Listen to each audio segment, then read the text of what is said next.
I still remember the exact moment those words left his mouth. It was a Tuesday evening in late fall, the kind where the air outside feels crisp and unforgiving, much like the atmosphere inside our home that night. We'd been married for 12 years, long enough for the honeymoon glow to fade into routine, and for the cracks in our foundation to widen into chasms. But I never saw this coming. Not like this. His name was Mark. To the outside world, he was charming, successful, the breadwinner who took care of everything. He was a mid-level executive at a tech firm, pulling in a salary that allowed us our comfortable suburban life, the 4-bedroom house with the manicured lawn, the annual family vacations to places like Disney World or the Caribbean, the nice cars in the driveway. I was the stay-at-home mom to our 2 kids, Emma, then 10, and Jake, 8, who handled the school runs, the homework, the meals, the endless laundry, and the emotional labor that kept our family orbiting smoothly. I'd given up my part-time graphic design career when Emma was born. Mark had encouraged it, saying it was best for the kids, that he could provide for us all. "Why stress yourself with work when I can handle it?" he'd say, with that confident smile that once made me feel secure. Over the years, it became our norm. I managed the home front, he managed the finances and the big decisions. Or so I thought. But beneath the surface, things had been eroding. Mark had grown increasingly controlling. It started small, questioning my spending on groceries, critiquing how I disciplined the kids, dismissing my opinions in conversations with friends as if I didn't know what I was talking about. He'd say things like, "You don't understand how the real world works because you've been out of it so long." Or, "Good thing I'm here to handle the tough stuff." I brushed it off as stress from his job. He was under pressure, I told myself. We'd get through it. Then came the affair. I discovered it by accident. A late-night notification on his phone while he was in the shower, a text from Chris from work that was anything but professional. Heart pounding, I scrolled through the messages. Photos. Explicit conversations. Plans for hotel meetups. Her name was actually Christina, a younger colleague in his department. They'd been seeing each other for 8 months. When he emerged from the bathroom, towel around his waist, I confronted him. The phone in my shaking hand. "How could you do this?" I whispered at first, tears already streaming. Then louder, "After everything we've built? The kids? Me?" At first, he denied it. "Gaslit me. You're overreacting. It's nothing. You're paranoid." But the evidence was there, undeniable. Finally, he crumbled. Admitted it. Said he was unhappy, that our marriage had grown stale, that he needed excitement. He blamed the long hours, the monotony of family life. Never once did he take full responsibility. It was always shifted, partly my fault for letting myself go, for not being adventurous enough anymore. I was devastated. Shattered. The man I'd loved since college, the father of my children, had betrayed me in the worst way.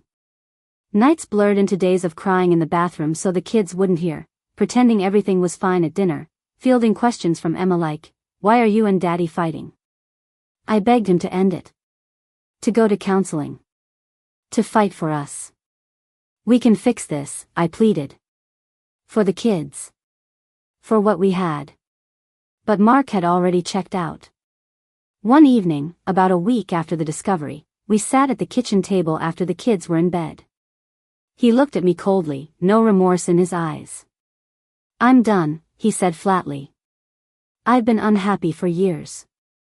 Christina makes me feel alive again." I felt like I'd been punched in the gut. "What about us? The family?" He laughed, a bitter, condescending sound that I'll never forget. "Come on, Sarah. Be realistic. You'd never survive without me. You haven't worked in over a decade. You don't even know how to pay the bills properly. I handle all that. The mortgage, the investments, everything. You'd be lost. The kids need stability, and that's me. You'd crumble." Those words hung in the air like smoke, choking me. "You'd never survive without me." He said it with such certainty, such arrogance. As if I was some fragile ornament he'd been propping up all these years, incapable of standing on my own. In that moment, something inside me broke, but not in the way he expected. Amid the pain and shock, a tiny spark ignited. Quiet, barely noticeable at first. But it was there. Strength. The kind I'd buried under years of complacency and self-doubt. I didn't scream back. I didn't beg anymore. I just looked at him and said, voice steady despite the storm inside, "We'll see about that." He moved out the next week, into a sleek apartment with Christina. He filed for divorce quickly, confident he'd win, because of his financial leverage. He wanted primary custody, citing my dependence and lack of income. He painted me as the unstable one in court filings. The months that followed were hell. Pure, unfiltered agony. I cried myself to sleep more nights than I can count. Questioned everything, my worth, my choices, how I could have been so blind. Friends and family rallied around me, but there were days when the loneliness felt suffocating. The house echoed without him, even though his presence had often been toxic. Financially, it was terrifying. Our joint accounts were frozen pending the divorce. I had to apply for temporary support, scrape together what savings I could access. The bills piled up. I worried constantly about losing the house, about how to provide for Emma and Jake. But here's the thing, I didn't crumble. Slowly, painfully, I started rebuilding. I dusted off my old portfolio from my graphic design days. Updated my skills with online courses late at night after the kids were asleep. Applied for freelance gigs. The first one paid peanuts, but it was mine. Earned without his oversight. I learned the finances, the ones he'd gate-kept for years. Budgeting apps, bill autopay, investment basics. It was overwhelming at first, but empowering. Turns out, I wasn't as clueless as he'd made me believe. The kids and I grew closer. Bedtime stories became our ritual, honest talks about feelings, age-appropriate, of course. Therapy helped us all process the upheaval. And through it all, that spark grew into a flame. Quiet strength. The kind born from rock bottom. Mark, meanwhile, watched from afar. At first with smugness, waiting for me to fail. To come crawling back. But as the divorce dragged on, and I stood firmer, getting a part-time remote job, then more freelance clients, he started to shift. Texts here and there, "How are you managing?" Feigned concern masking doubt. He was wrong. So very wrong. This is my story of betrayal, heartbreak, and rebirth. Of realizing that the person who said I'd never survive without him had no idea who I really was, or who I could become. Because I did survive. Not just survived, I thrived. And in the end, he was the one left watching me rise. I wasn't always the woman who shrank to fit into someone else's life. Before Mark, before the wedding ring, before the mortgage and the minivan and the carefully scheduled soccer practices, I was someone else entirely. Someone bright, someone bold, someone who believed the world was wide open and that I was meant to take up space in it. I need to tell you about her, because understanding who I was before him is the only way you'll truly understand why his words cut so deep, and why, in the end, they turned out to be so laughably wrong. I grew up in a small town in upstate New York, the kind of place where everyone knows your name and your parents' names and what church you attend on Sundays. My father was a high school history teacher, my mother worked part-time at the local library and volunteered at every school event. We weren't rich, but we were comfortable. More importantly, we were loved. Loudly, unapologetically loved. My parents believed in two things above all else: hard work and imagination. They never once told me I couldn't do something because I was a girl. When I wanted to build a treehouse at 8, my dad handed me a hammer and a box of nails and said, "Show me what you've got." When I spent entire summers sketching characters and inventing stories in notebooks, my mom bought me my first real sketchbook and a set of colored pencils. "You have a gift," she'd say. "Don't ever let anyone tell you it's not worth something." I was the girl who climbed the tallest trees in the neighborhood, who read every book in the children's section of the library by age 11, who organized backyard plays with the other kids and charged admission in candy. I was loud. I laughed with my whole body. I cried when things hurt, and I wasn't ashamed of it. Emotional softness wasn't weakness in our house, it was honesty.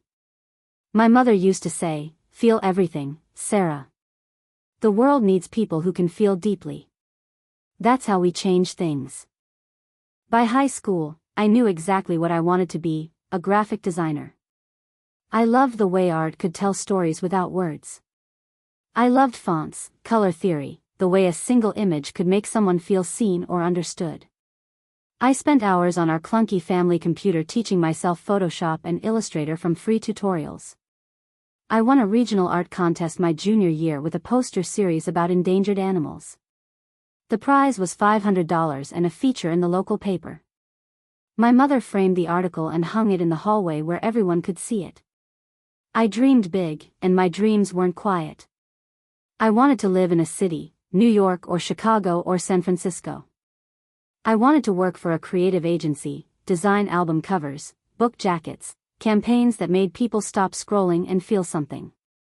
I wanted to travel, to see the world through my own eyes, to fill sketchbooks with the colors of places I'd never been. I wanted a life that felt alive. College was everything I'd hoped it would be. I attended a state university with a strong design program, paid for mostly with scholarships and part-time jobs. I lived in a tiny apartment with 3 other girls who became my chosen family. We stayed up until 3 a.m. debating typography and arguing over pizza toppings. I dated casually, nothing serious. I wasn't in a rush to settle down.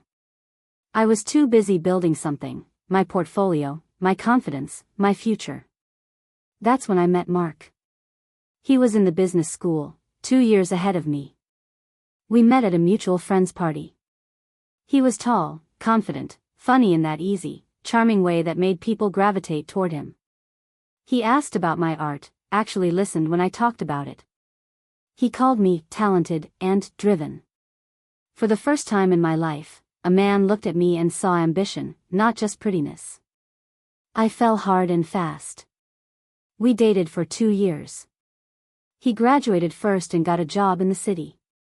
I followed him after I finished my degree. I landed an entry-level position at a small design agency, exactly what I'd dreamed of. I worked long hours, came home exhausted but buzzing. Mark was proud of me then. He'd bragged to his friends about my creative girlfriend. We got engaged on a rooftop overlooking the skyline. I said yes without hesitation. The wedding was beautiful. Simple but elegant. My parents cried through the entire ceremony. I wore a dress my mother helped me choose, and I felt like the luckiest woman alive. Then life started to shift. Mark got promoted quickly. Longer hours, more responsibility. I kept working, but the agency was small, and the pay wasn't great. When Emma came along, we talked about it. Mark said it made sense for me to stay home, at least for a while. "You'll go back when the time is right," he promised. "We'll figure it out." I believed him. I loved being a mom. I loved the quiet mornings with Emma in my arms, the way she smelled like baby shampoo and milk. I told myself this was just a season. But seasons have a way of stretching longer than you expect.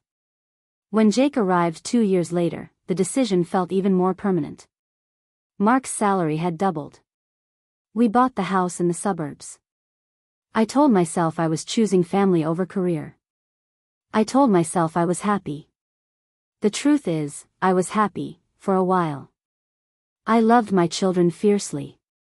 I loved being the one who knew every teacher's name, every friend's birthday, every allergy and fear and favorite stuffed animal.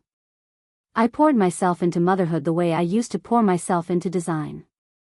But somewhere along the way, I started to disappear. I stopped sketching. My portfolio gathered dust on a shelf. I stopped talking about my dreams because they felt childish, unrealistic. Mark never asked about them anymore. When I mentioned going back to work, he'd say things like, "Why stress yourself? We're fine." The kids need you here. And slowly, I stopped bringing it up. I became smaller. Not all at once. It was gradual, almost imperceptible. I laughed less loudly. I spoke more softly. I apologized more. I stopped wearing the bold colors I used to love. I stopped saying no when I wanted to. I told myself this was what love looked like: sacrifice, compromise, putting family first. I was still soft, still kind, still deeply feeling. But I had buried the part of me that was bold, the part that once climbed the tallest trees and dreamed of designing the world's most beautiful things. I had traded her for safety, for stability, for the illusion that if I just did everything right, everything would stay okay. Mark saw that softer version of me and decided it was the only version that existed. He decided I was fragile, dependent, incapable of surviving on my own. He decided I needed him to handle the real world, because I'd been out of it too long. He decided I had no ambition left. He was wrong.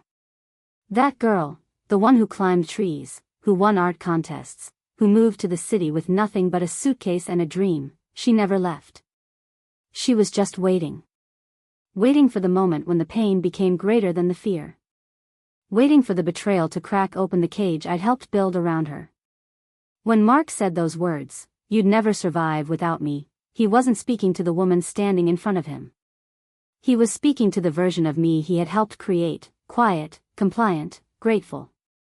He thought that version was permanent. He had no idea she was only dormant. Because the girl who once sketched her way through college, who believed she could make something beautiful out of nothing, who felt everything deeply and refused to let the world tell her she was too much, she was still in there. And when he walked out the door, when he left me with 2 kids, a frozen bank account, and a house full of echoes, he didn't just break my heart. He woke her up. And once she was awake, there was no putting her back to sleep. Looking back, the way Mark pursued me felt like something out of a movie, the kind of whirlwind romance every 20-something secretly hopes for but doesn't quite believe is real. It was intoxicating. Overwhelming. Perfect.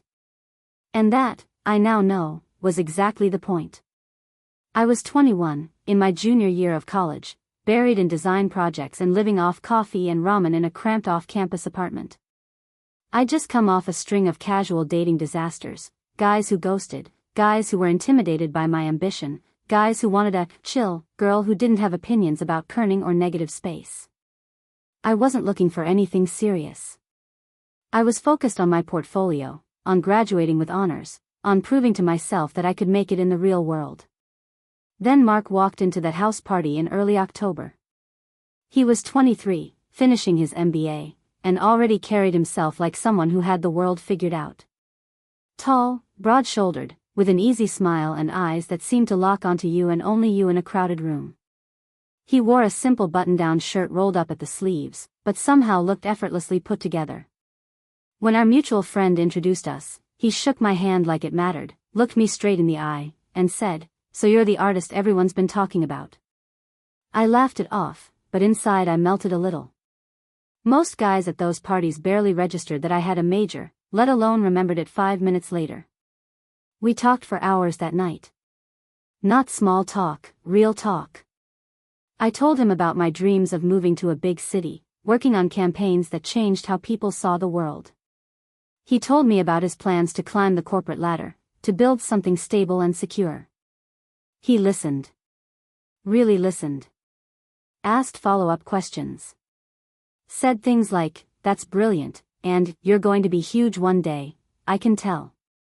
No one had ever looked at me like I was both talented and beautiful at the same time. It was a drug. By the end of the night, he'd asked for my number and walked me home, even though it was out of his way. The next day, there were flowers delivered to my apartment, sunflowers, my favorite, which I'd mentioned in passing. A card that read, "To the girl who's going to design the future. Can't wait to see you again. Mark." That set the tone for everything that followed. The love bombing was relentless, but at the time it felt like magic. Texts every morning, "Good morning, beautiful. Hope you have an amazing day." Calls at night just to hear about my classes. Surprise coffees delivered to the library during finals week. Little gifts, art supplies I'd mentioned wanting, tickets to a design lecture in the city, a necklace with a tiny paintbrush charm. He remembered everything I said. He made me feel seen in a way no one ever had. He told me early on that he wanted to take care of me. Not in a condescending way, at least not then. It sounded protective, romantic. "You're so talented," he'd say, "but the world can be harsh to creative people. I want to be the one who makes sure you never have to worry about the boring stuff so you can focus on your art." He talked about building a life where I could chase my dreams without stress, where he'd handle the practical side so I could soar. I ate it up. Who wouldn't? I'd grown up watching my parents scrape by on teacher and librarian salaries. The idea of having a partner who wanted to shield me from financial worry felt like love. Real, grown-up love. He moved fast. Within 3 months, he was saying, "I love you." Within 6, he was talking about marriage, not as a distant future, but as something inevitable. "You're it for me, Sarah," he'd whisper in the dark after we'd spent the weekend together. I've never felt this way about anyone. And I believed him. Because he made it so easy to believe. There were moments of intensity that, in hindsight, were red flags. But I ignored them. Brushed them aside as passion, as proof of how much he cared. Like the time a male classmate from my design studio texted me about a group project, and Mark saw the notification. His jaw tightened. "Who's that?" he asked, voice calm but edged. When I explained, he smiled, but it didn't reach his eyes. "Just be careful," he said. "Guys like that only want one thing." Later, he admitted he'd felt jealous. "I just care about you so much. I don't want anyone taking advantage of you." It felt protective. Sweet, even. Or the way he'd subtly critique my friends. "That girl Jenna seems kind of flaky," he'd say after meeting her. "You deserve people who match your drive." Slowly, without me noticing, I started seeing less of certain friends. He never demanded it, he just made the alternative, time with him, so much more appealing. He also had opinions about my clothes. Not outright controlling, but suggestive. "You look stunning in that dress," he'd say, "but maybe something a little less attention-grabbing for the party."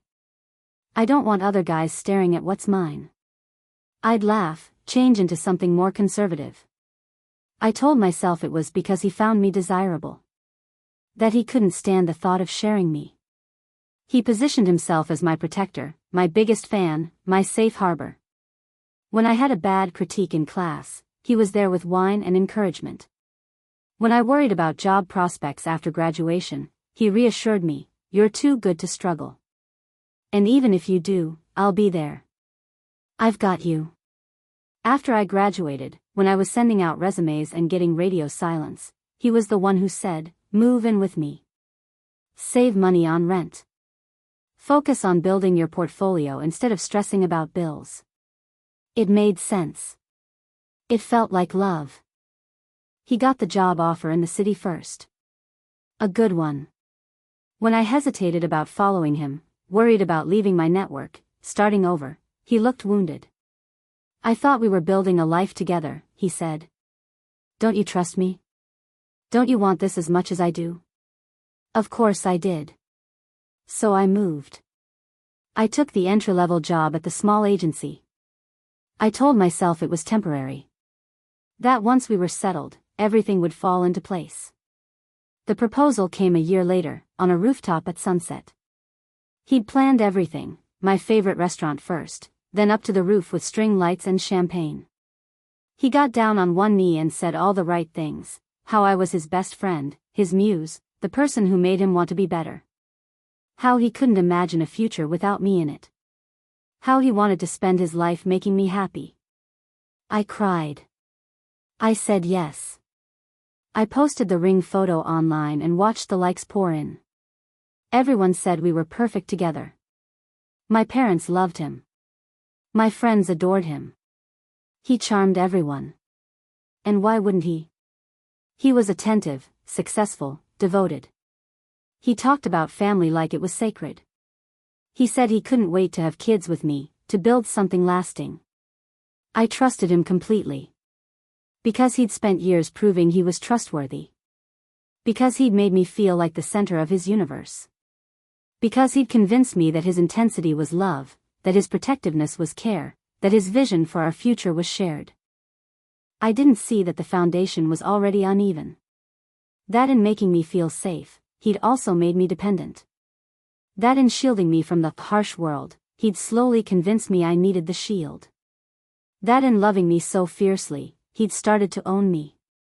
The red flags were there, jealousy disguised as devotion, control masked as care, criticism wrapped in compliments. But I ignored them because the good outweighed the bad. Because I was young and in love and wanted to believe in the fairy tale. And because, deep down, part of me liked feeling chosen. Needed. Like someone finally saw my softness, my dreams, my heart, and wanted to protect it all. I didn't realize that protection can quietly turn into possession. That the man who says, "I've got you," can one day use it to mean, "You can't leave." That the charm phase isn't just about winning your heart, it's about making sure you never imagine a life without his. The first year of marriage felt like living inside a dream I didn't want to wake from. We had a tiny but perfect apartment in the city, high enough to see rooftops and a sliver of skyline. Mark surprised me with new furniture the week we moved in, sleek, modern pieces he said would inspire my creativity. On weekends we'd walk to the farmer's market, cook elaborate dinners together, and make love with the windows open to the summer air. Friends called us disgustingly happy. I posted photos of us laughing over coffee, his arm around me, captioned things like, "Lucky doesn't even begin to cover it." I believed every word I wrote. Work was good too, at least at first. My entry-level design job turned into a junior designer role within 6 months. I was proud. I brought home my first big project, a rebrand for a local nonprofit, and Mark threw an impromptu celebration, champagne, takeout from my favorite Thai place, a toast to my brilliant wife. He told everyone at his office about it. He even framed the final logo and hung it in our living room. I felt supported, celebrated, safe. But even in those early days, the ground was shifting under me in ways I couldn't yet name. It started with small, reasonable-sounding suggestions. I'd come home excited about a late-night client event or a networking happy hour, and Mark would tilt his head, smile gently, and say, "Do you have to go? You've been working so hard. I miss you when you're out late." Or, "I just worry about you on the subway alone at night. I'd feel better if you skipped this one." I'd hesitate, then cancel. It felt like love, someone caring about my safety, wanting time with me. I told myself I was choosing us over work, that balance was mature. Money was the next subtle thread he pulled.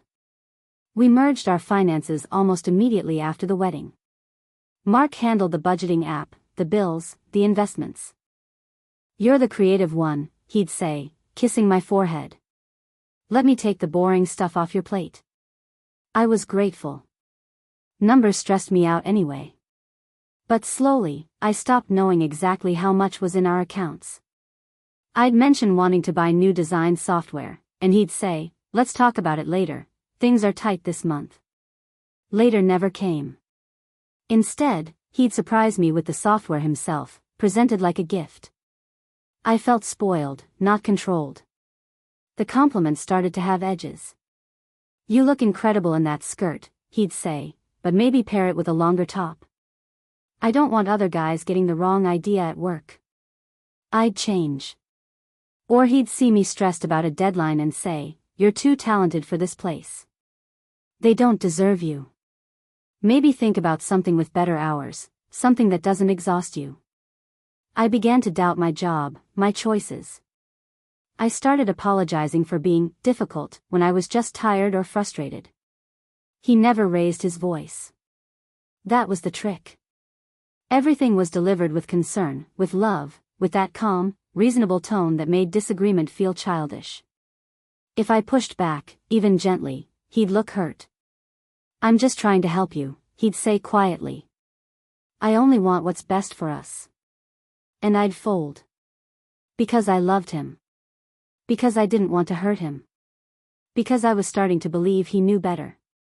When I got pregnant with Emma, the shift accelerated. We'd talked about kids, of course. We both wanted them. But the timing caught us both by surprise. I was 28, still climbing at work, still dreaming of bigger projects. Mark was thrilled immediately. "This is perfect," he said, eyes shining. "We're ready." He started researching everything: prenatal vitamins, doulas, the safest neighborhoods for schools. He took over planning doctor appointments, reading every baby book, designing the nursery before I was even out of the first trimester. I was happy too, terrified, but happy. But I also felt a quiet grief I couldn't name. My body was changing, my energy was shifting, and my career momentum was stalling. I missed meetings because of morning sickness. I turned down a lead role on a campaign because travel was involved. Mark supported every decision. "Your health comes first," he'd say. "The baby comes first." And he was right. Of course he was right.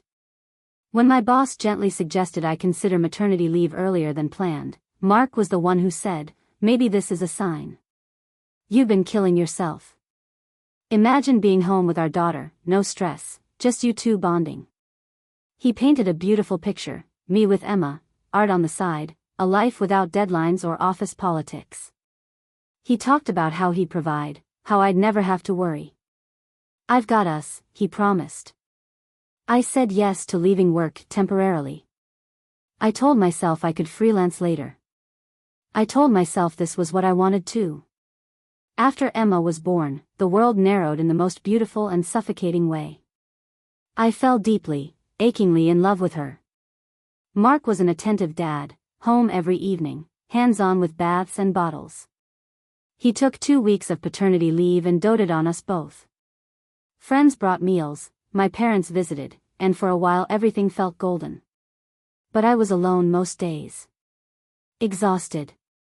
Isolated in a way new motherhood often is, but amplified by the fact that I'd cut ties with much of my professional world. My design friends drifted. My inbox filled with baby spam instead of client briefs. Mark encouraged me to enjoy the season. When I mentioned feeling stir-crazy, he'd say, "You're doing the most important job in the world. Why rush back to something that made you miserable?" I started to believe motherhood was my identity now. That the ambitious girl who once stayed up all night perfecting layouts had been a phase. That Mark's vision of me, soft, home-centered, grateful, was the real me. Emotional dependency crept in like fog. I looked to him for validation on everything. Was I a good mom? Was dinner okay? Did I look pretty still, even with spit up on my shirt? He gave it generously, at first. "You're amazing," he'd say. "You're everything to us." But slowly, the praise became conditional. If I was calm and accommodating, I was perfect. If I was overwhelmed and snappy, I was not myself lately.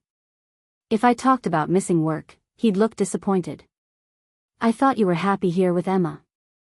I learned to perform happiness. To smooth my edges. To anticipate his needs before he voiced them. I stopped complaining about sleepless nights because he worked so hard. I stopped mentioning my old dreams because they felt selfish next to his sacrifices. When Jake came along 2 years later, the pattern solidified. We moved to the suburbs for better schools and more space. Mark's career soared, mine became a distant memory. I managed the house, the schedules, the emotional temperature of our family. He managed the money, the big decisions, the outside world. It felt balanced. It felt traditional. It felt like love. I didn't see that I had become emotionally dependent on his approval to feel worthy. That every time he said, "I've got this," or "let me handle it," I surrendered another piece of my autonomy.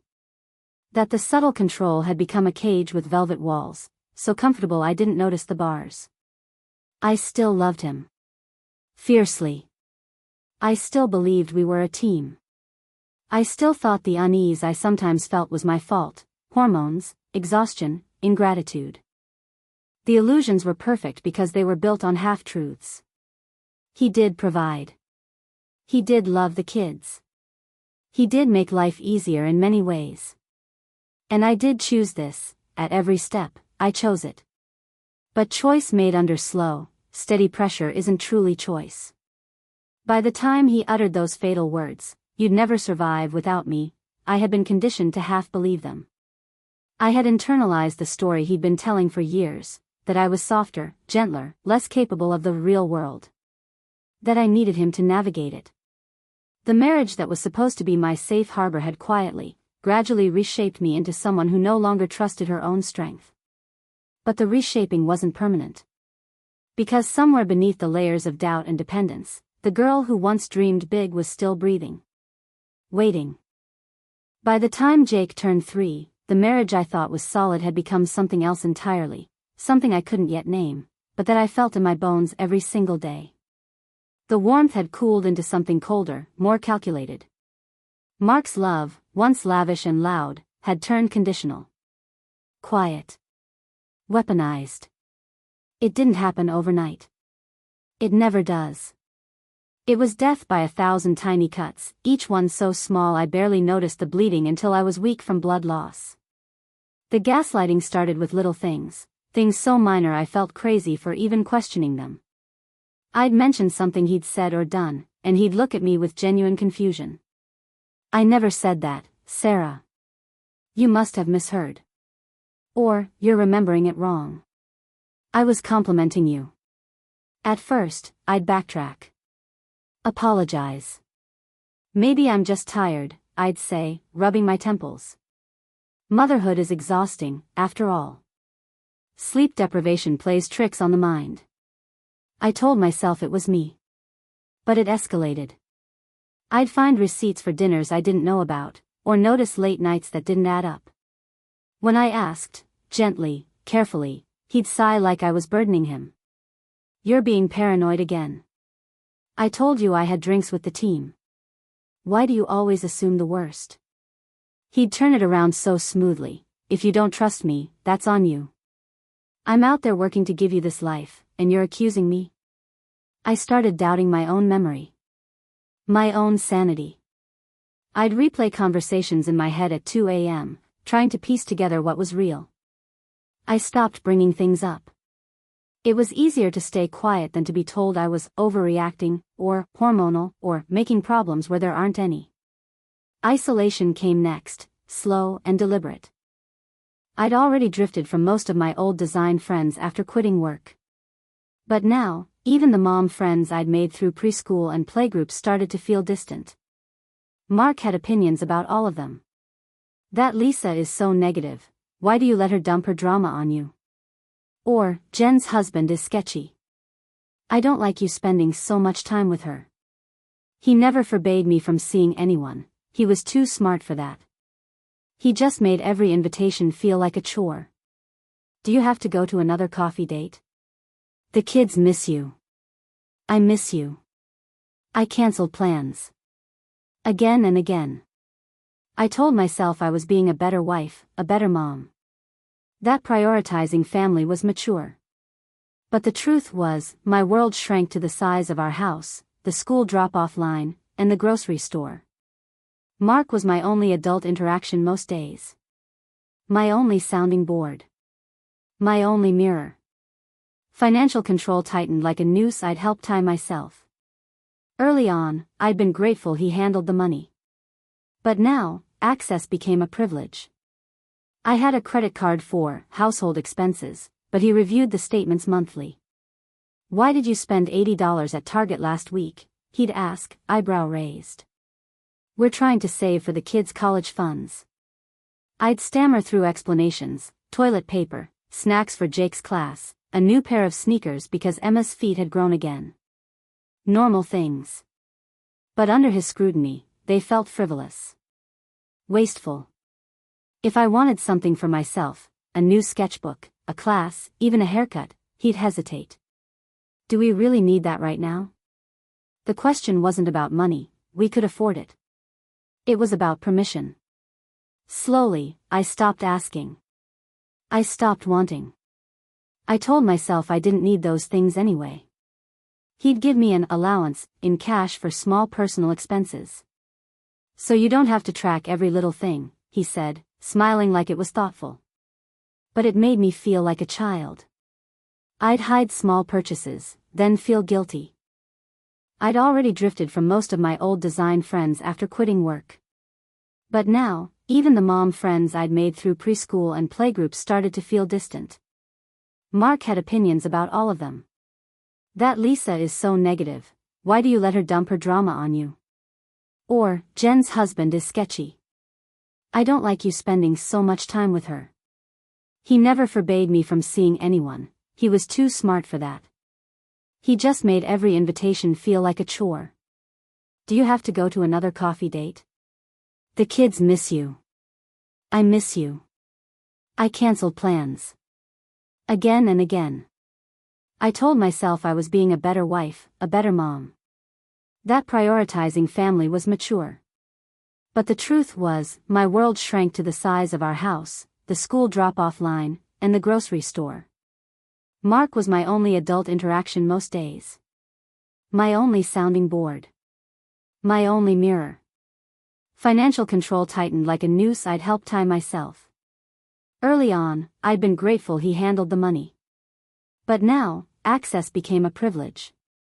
I had a credit card for household expenses, but he reviewed the statements monthly.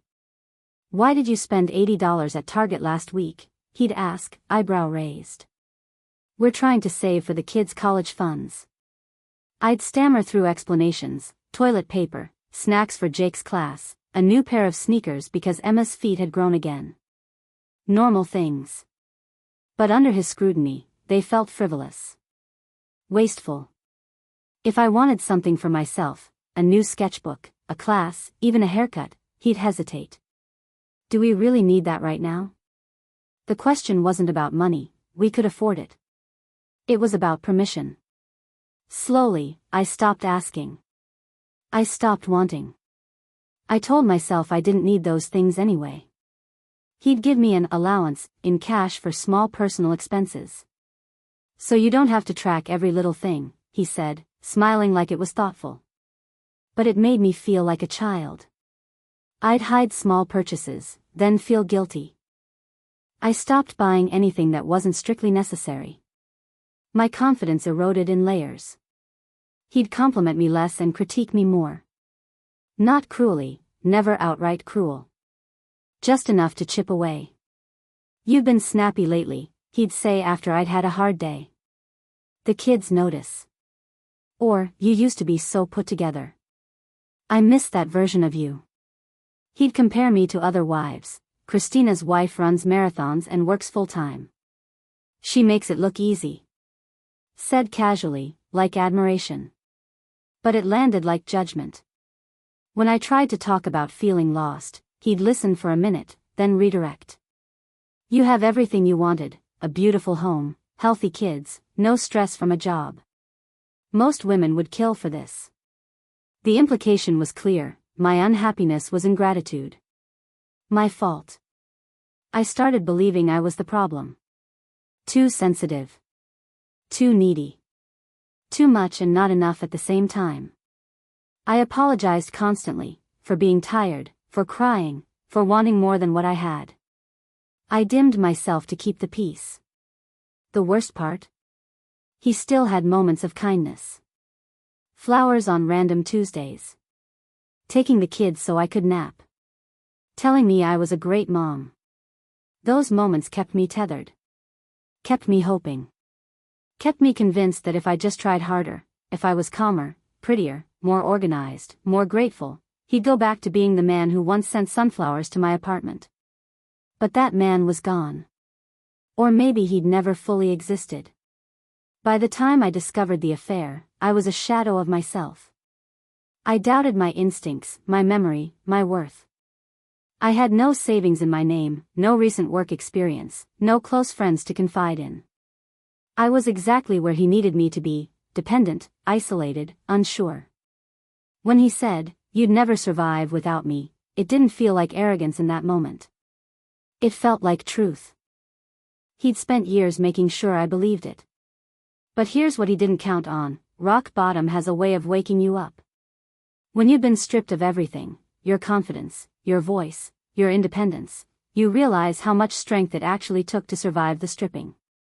And once you see that, once you feel it in your bones, no amount of gaslighting can make you unsee it. The manipulation worked, until it didn't. Because I was still in there. And I was done being quiet. My cooking was average. My conversation was average. My body, my mind, my efforts, all average. Never good enough to praise, never bad enough to truly fix. Just mediocre. Tolerated. The public humiliation was the worst. At dinner parties with his colleagues, he'd hold court, charming everyone with stories, many of them about me, twisted just enough to sting. Sarah used to be a designer, back before she decided staying home was easier, he'd say with a wink, while everyone laughed politely. Or, don't ask Sarah about current events, she's been out of the loop since the kids came along. He'd deliver it with perfect comedic timing, and the room would chuckle. I'd force a smile, feel my face burn, and excuse myself to the bathroom to breathe. Once, at a company holiday party, he'd had a few drinks.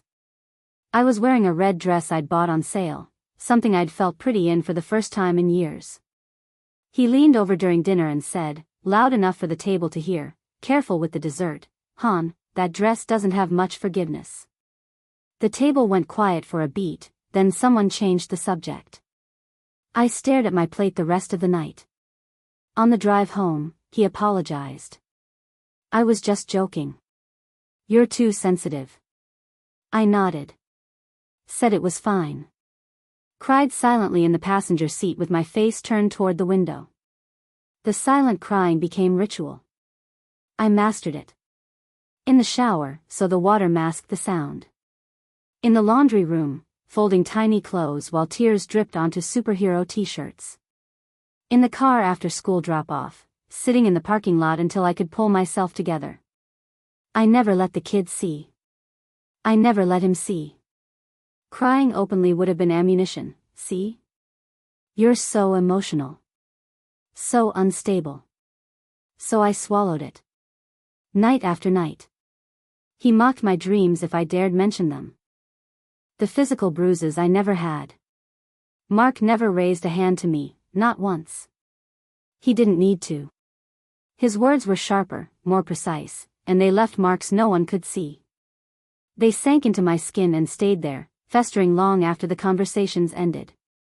Over time, I learned to brace myself for them the way sailors brace for storms, knowing they were coming, but never quite prepared for how hard they would hit. It started as constructive criticism, delivered with a smile and a squeeze of my shoulder. "Babe, you might want to rethink that outfit. You've put on a little since Jake, it's just feedback." Or, after a long day with the kids, "Dinner's fine, I guess. I thought you said you were making lasagna." The tone was light, almost playful, so I laughed it off. Told myself he was teasing. Told myself real love meant honesty. But the teasing grew teeth. By the time the kids were in elementary school, the comments were constant. My appearance was his favorite target. "You used to turn heads, Sarah." "What happened?" he'd say in the morning while I packed lunches, as if I'd somehow failed at staying 25 forever. If I tried to dress up, for a school event, a rare date night, he'd eye me up and down and sigh. "Is that really what you're wearing? It's a bit much, don't you think?" I'd change. Every time. He criticized my parenting in front of the children. "Emma, go ask Daddy, he'll know where your shoes are. Mommy's not great at keeping things organized." Or, when Jake spilled something, "That's what happens when Mommy doesn't watch you closely enough." The kids started looking to him first, bypassing me without realizing it. I felt erased in my own home. He saved the sharpest knives for when we were alone. "You're lucky I stick around," he'd say quietly after an argument. Most men would have left someone so average by now. Average. That word became his favorite weapon. One evening, after the kids were asleep, I showed him a freelance website I'd been browsing. I'd been thinking, maybe I could start small again. Just a few projects. He didn't even look up from his phone. Now? With everything you have going on? Come on, Sarah. Be realistic. You couldn't handle the pressure anymore. Then, softer, like concern, I just don't want you to set yourself up for failure. You're not that person anymore. That person. The one who'd once won awards. The one who'd moved cities for opportunity. The one who'd believed in herself. She was gone, he implied. And it was my fault. He compared me to other women constantly. Christina, at work, of course, though I didn't know her name yet, was apparently everything I wasn't. Christina closed a huge account today. Works 12-hour days and still looks fantastic. Or, Christina's wife runs marathons. Inspirational.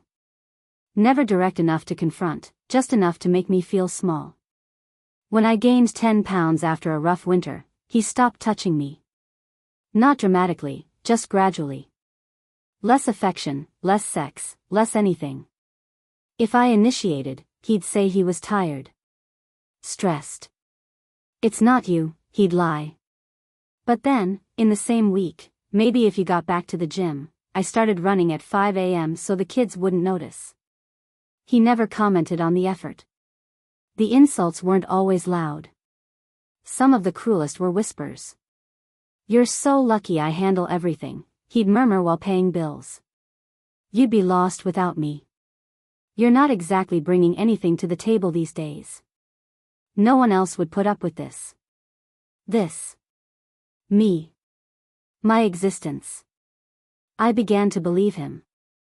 It was a Tuesday night in November. The kids were finally asleep upstairs. I just confronted him in the kitchen, his phone still warm in my hand, the messages with Christina glaring up at me like accusations. He didn't deny it anymore. He sat at the table, arms crossed, face hard and cold, no remorse, only defiance. I'm done pretending, he said, voice low and even. I'm unhappy. I've been unhappy for years. She makes me feel something again. My chest caved in. Tears burned hot down my face. We can fix this, I whispered. Counseling. For the kids. Please. He laughed, short, bitter, cruel. Fix this? Sarah, let's be serious.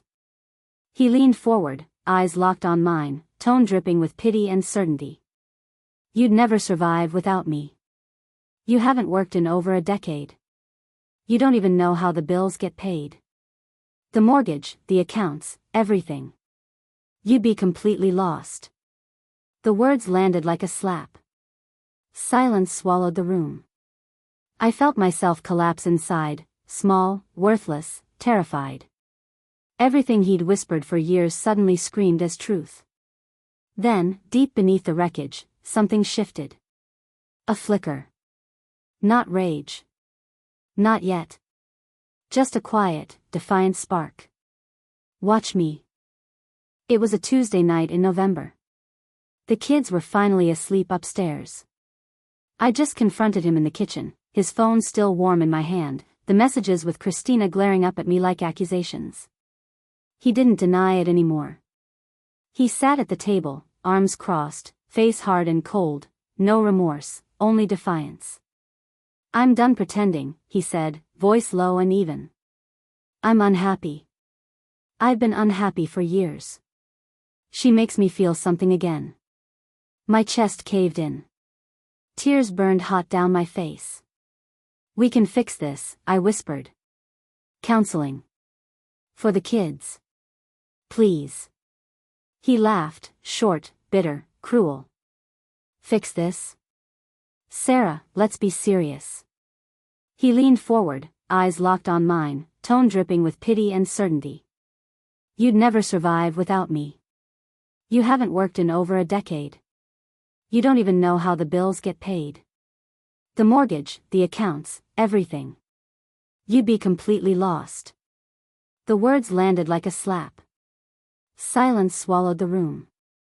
I felt myself collapse inside, small, worthless, terrified. Everything he'd whispered for years suddenly screamed as truth. Then, deep beneath the wreckage, something shifted. A flicker. Not rage. Not yet. Just a quiet, defiant spark. Watch me. After he delivered that sentence and walked upstairs to pack an overnight bag, the house fell into a silence so complete I could hear my own heartbeat. I stood in the kitchen for a long time, staring at the table where we'd just sat. The kids were asleep. The clock ticked. I felt hollow, like someone had scooped out everything inside me and left only a thin, fragile shell. I slid down to the cold tile floor, knees to chest, and finally let the sobs come, ugly, choking, soundless so I wouldn't wake Emma or Jake. I cried for the marriage I thought I had, for the woman I'd become, for the fear that he might be right, maybe I couldn't survive alone. In my head, his voice looped, lost, average, lucky I stuck around, never survive. I whispered back to the empty room, voice cracking, you're nothing. You're dependent. You're weak. Then, smaller, trembling, maybe he's right. The breakdown lasted hours. Curled on the floor, rocking, bargaining with God, with myself, with the darkness. But somewhere past 3 a.m., exhausted and raw, a different voice, quiet, unfamiliar, slipped through the noise. No. Just that. One word. Then again, fiercer, no. I won't let him be right. It was tiny. Barely a spark. But it was mine. And in that lonely kitchen, on the worst night of my life, rebellion began. I became an expert at pretending. Mornings, pack lunches, kiss Mark on the cheek if he was home, wave as he left for work like nothing was shattering inside. Evenings, family dinners, bedtime stories, how was your day, spoken with a smile that didn't reach my eyes. I was numb, feelings buried deep to survive the performance. But beneath the normalcy, I moved money in secret, $50 from groceries here, $30 from school fundraisers there, transferred to my hidden account. The balance crept up, $800, $1,200, like quiet proof I was capable. No one saw the late-night research, the saved divorce articles, the updated portfolio. Emotionally hollow, yes.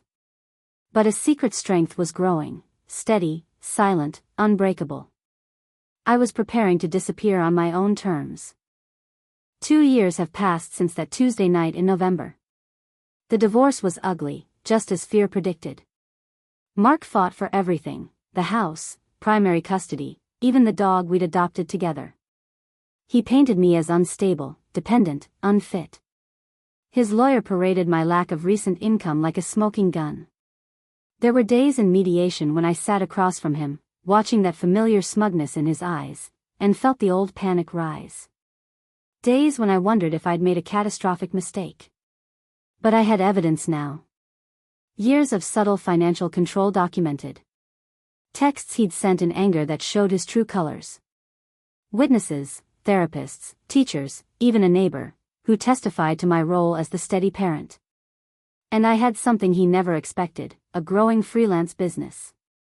My old friend's referral led to 1 client, then 3, then 10. I redesigned websites for small nonprofits, created branding for women-owned startups, built a portfolio that wasn't dusty anymore. The judge saw it. Saw me. We settled. I kept the house, paid for with a refinanced mortgage in my name only. I got primary custody, with generous visitation for him. He paid child support and half the equity. It wasn't vengeance, it was fairness. And for the first time in years, fairness felt like winning. The kids adjusted better than I feared. There were tears, of course. Confusion. Anger at both of us. But we did therapy, together and separately. Emma started drawing again, filling sketchbooks the way I once did. Jake joined a new soccer team and scored the winning goal in his first game. I was there screaming louder than anyone. We created new rituals, Friday pizza nights, Sunday morning pancakes, summer trips to the lake with just the 3 of us. Our home, once echoing with tension, began to fill with laughter that felt real. I changed too. Slowly. Deliberately. I took the money from the settlement and invested in myself, new software, online courses, a professional headshot that made me look like the woman I was becoming. My business grew. I hired an assistant, another single mom, who handles scheduling so I can focus on design. Last year I hit 6 figures for the first time in my life. My income. My clients. My choices. I started running again, not out of punishment but because it felt good to be strong. I bought clothes in colors I loved, bold reds, deep greens, without asking anyone's opinion. I cut my hair short, the way I'd always wanted but never dared. Friends, old and new, filled the spaces Mark had once convinced me to empty. I hosted dinner parties where no one mocked my stories. I traveled with the kids to places I'd only dreamed of, New York, where I showed Emma the design agencies I once admired, San Francisco, where we walked the Golden Gate Bridge at sunset. And Mark? He married Christina 6 months after the divorce was final. They live in a sleek condo downtown, the kind with floor-to-ceiling windows and no backyard for kids. From what Emma and Jake tell me, carefully, protectively, it's fine. Not magical. Christina is strict about screen time, Mark works longer hours than ever. He's still charming in public, still successful on paper.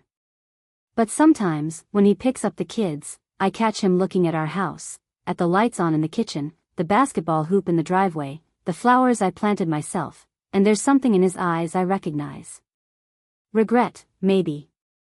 Or just the quiet realization that the life he thought he wanted isn't quite what he imagined. He tried, once, to revisit the past. A text on my birthday, thinking of you.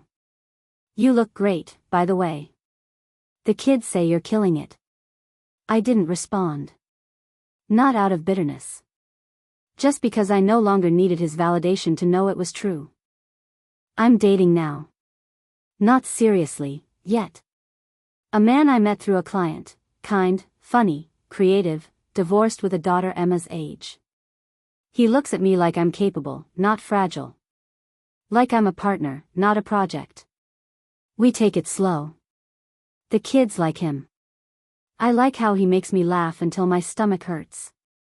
But even if it doesn't work out, I know something now that I didn't before. I don't need anyone to complete me. I'm already whole. Some nights, when the house is quiet and the kids are asleep, I sit on the back porch with a glass of wine and look at the stars. I think about that girl in upstate New York who climbed trees and dreamed of designing the world.